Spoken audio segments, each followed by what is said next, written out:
Vale a pena fazer o que é certo em um mundo tão corrompido? Você já teve a sensação que as pessoas que pegam atalho prosperam mais e não são punidas por isso? Essa sensação acaba causando na gente o sentimento de inveja. Sim, inveja. Você está aí se esforçando para fazer a vontade do Pai, para ser um bom cristão. Enquanto isso, os políticos mais corruptos desfrutam de tudo do bom e do melhor que essa vida pode dar. Aproveitam uma vida boa, cheia de luxo, que eles conquistaram através de dinheiro de corrupção e estão impunes por conta disso. Aquele cara que trai, que não respeita nenhum relacionamento, não faltam mulheres interessadas nesse tipo de homem. Não é essa a impressão que você tem muitas vezes? E você acaba se sentindo um trouxa, porque você se esforça para ser um bom partido, se esforça para honrar seus relacionamentos e ninguém te quer. Ou pior, às vezes até te quer, mas te despreza no relacionamento. Ou te trai. Diante dessas muitas injustiças que você pode viver nesse mundo, uma hora você começa a pensar: será que vale mesmo a pena fazer o que é certo em um mundo tão corrompido? Bom, o salmista Asaf teve essa mesma dúvida. Ele teve esse mesmo sentimento que você. Olha o que ele escreve no Salmo 73. Certamente Deus é bom para Israel, para os puros de coração. Quanto a mim, os meus pés quase tropeçaram, por pouco eu não escorreguei, pois tive inveja dos arrogantes quando vi a prosperidade desses ímpios. Eles não passam por sofrimento e têm o corpo saudável e forte. Estão livres dos fardos de todos, não são atingidos por doenças como os outros homens. Asaf teve inveja dos ímpios, porque enquanto sendo fiel a Deus, ele sofria todo tipo de aflição que esse mundo podia trazer. Parece que aqueles que praticavam a injustiça só se davam muito bem. E ele começa dizendo que esse sentimento de inveja que ele sentiu quase fez ele tropeçar. Por que seria diferente com a gente, não é mesmo? Quando nós olhamos para as recompensas que essa vida pode dar, realmente parece que o caminho do pecado é mais promissor. Aquele que é obstinado, que não tem pena de prejudicar o próximo, esse consegue enriquecer fácil, porque ele aplica golpes, ele vende produtos fajutos, ele vende produtos ilegais se for necessário. Aquele que não tem responsabilidade emocional, que finge ser alguém que na verdade ele não é, só para conquistar o coração de uma pessoa, consegue o seu objetivo mais fácil. Aqueles políticos que falam qualquer coisa que o povo queira ouvir para conseguir voto, mesmo sabendo que não vão ser capazes de cumprir,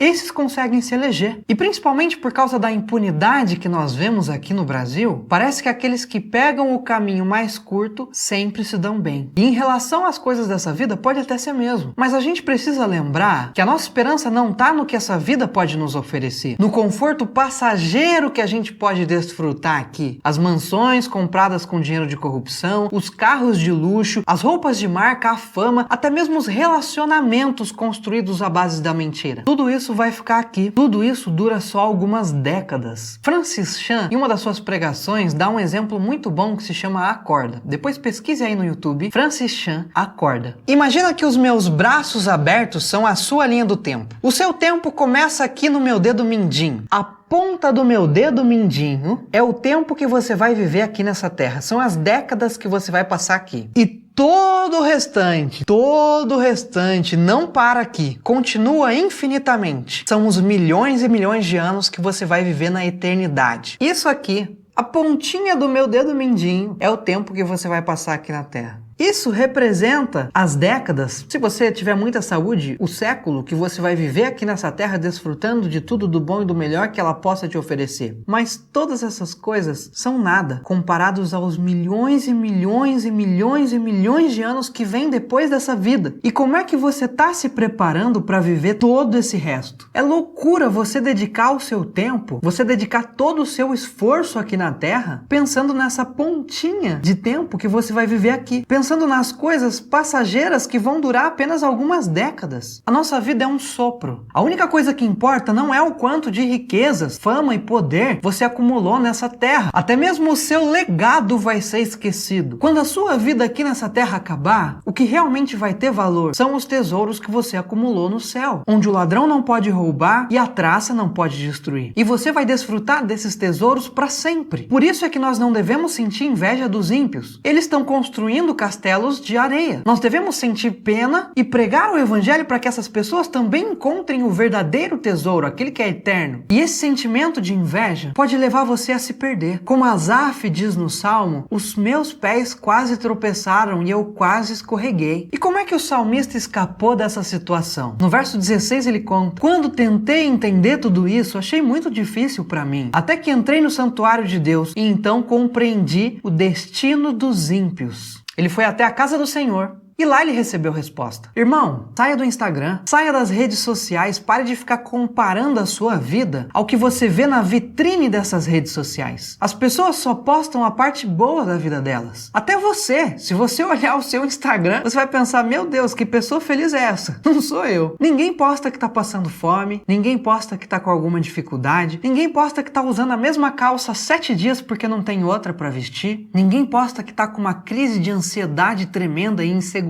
em relação ao namoro ou ao casamento. Ninguém posta que tá tão atribulado que não consegue sair do quarto. A gente só vê o melhor de cada um nas redes sociais. Se você ficar se medindo através delas, você vai sempre se sentir um fracassado. Portanto, busque olhar para si mesmo como Deus te vê. A partir dos olhos daquele que foi até o fim, que subiu numa cruz e sofreu todo tipo de humilhação por você. Não para que você tivesse o carro do ano, uma mansão, nem mesmo para que você fosse famoso e valorizado nesse mundo, mas para que você tivesse vida e vida em abundância ao lado dele. Não só por algumas décadas, mas para todo sempre. Para dar para você uma morada no céu, onde você vai andar pelas ruas de ouro e ter cada uma das suas necessidades mais profundas satisfeitas em Deus. Para todo sempre. É nisso que está a nossa esperança. É isso que nos motiva a sermos fiéis a Deus e praticarmos o bem. Mesmo em um mundo caído, corrupto. Mesmo que você seja perseguido por conta disso. Taxado de otário por conta disso. Olha o que Asaf diz no fim do Salmo. Verso 21. Quando o meu coração estava amargurado e no íntimo eu sentia inveja, agi como um insensato e ignorante. Minha atitude para com Deus era de um animal irracional. Contudo, sempre estou contigo. Tomas a minha mão direita e me sustenta. Tu me diriges com o teu conselho e depois me receberás com honras. A quem tenho eu nos céus além de ti? E na terra nada mais desejo além de estar junto a ti. O meu corpo e o meu coração poderão fraquejar, mas Deus é a força do meu coração e a minha herança para sempre. Você já tem tudo o que precisa. Não há nada que se compare à presença do nosso Senhor. Quando nós sentimos inveja do ímpio, é como se nós estivéssemos sentados comendo um baita banquete e sentíssemos inveja daquele que está comendo um pão com manteiga. Nós agimos como um animal insensato diante de Deus. Asaf só venceu a sua crise de inveja quando ele entendeu que ele tinha o tesouro mais precioso que um homem pode ter, que é comunhão com o nosso Deus e a esperança de uma vida eterna ao lado dele. Isso supera qualquer tesouro que essa terra possa te oferecer. Lembre-se de onde está a nossa esperança. Ela não está nas coisas passageiras desse mundo, que agora nós vemos e muitas vezes até sentimos inveja, mas ela está nas coisas que não se podem ver ainda concretamente, mas um dia veremos e desfrutaremos delas para sempre, sempre, sempre. Amém? E se você não crê ou ainda não consegue compreender a dimensão de tudo que Deus já te deu e de tudo que Deus é na sua vida, faça como Asaf, vá à casa do Senhor, abra sua Bíblia, mergulhe na palavra, ore, peça direção ao Espírito Santo. Certamente Ele tem poder para abrir seus olhos e te tirar dessa crise. Ele tem poder para renovar sua fé. Deus te abençoe e até logo.